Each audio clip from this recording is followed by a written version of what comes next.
مریض، مسافر، عورت، نابالغ لڑکا اور غلام جمعہ کی فرضیت سے مستثنی ہے، یعنی ان پر جمعہ فرض نہیں، اگر چاہیں تو پڑھ لیں، نہیں تو ظہر کی نماز بھی کافی۔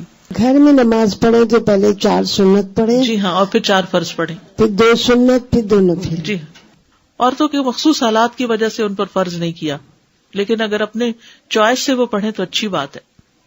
ابو عمر شیبانی سے مروی ہے، انہوں نے عبداللہ کو دیکھا کہ وہ جمعہ کے دن عورتوں کو مسجد سے نکال رہے تھے، کہہ رہے تھے کہ اپنے گھروں کی طرف نکلو، وہ تمہارے لیے بہتر ہے۔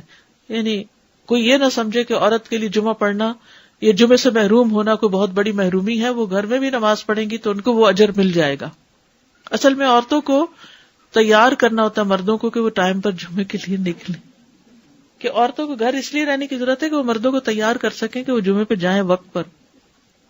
لیکن منع نہیں ہے، حرم میں آپ دیکھیں کتنی عورتیں ہوتی ہیں، مسجد نبوی میں کتنی عورتیں ہوتی ہیں، اور واقعی دل پسیجتا ہے جب آپ اچھا خطبہ سنتے ہیں، اور اجتماعیت سے ایک دل کی حالت اور ہوتی ہے۔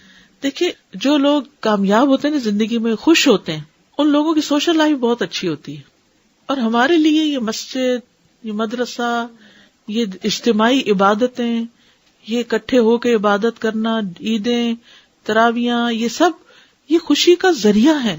جو شخص صرف اکیلا ہو جاتا ہے نا، وہ کبھی خوش نہیں ہو سکتا، کبھی۔ بہت سے لوگ اپنی کوئی چیز کسی کے ساتھ شیئر کرنا ہی نہیں چاہتے، نہ اپنی کوئی صلاحیت، نہ اسکل، نہ کوئی کھانا پینا، نہ کوئی اور اپنا وقت، نہ قوت، کچھ بھی نہیں۔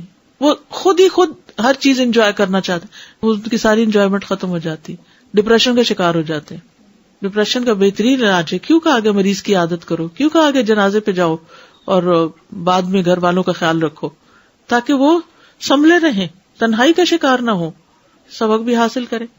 تو یہ جو مسلمانوں کی اجتماعیت ہے، یہ دل کو خوشی دیتی، ایک سکون دیتی، یعنی اکٹھے ہونا جو ہے کسی بھی اچھے کام کے لیے وہ بڑے بڑے بوجھ ہلکے کر دیتا ہے۔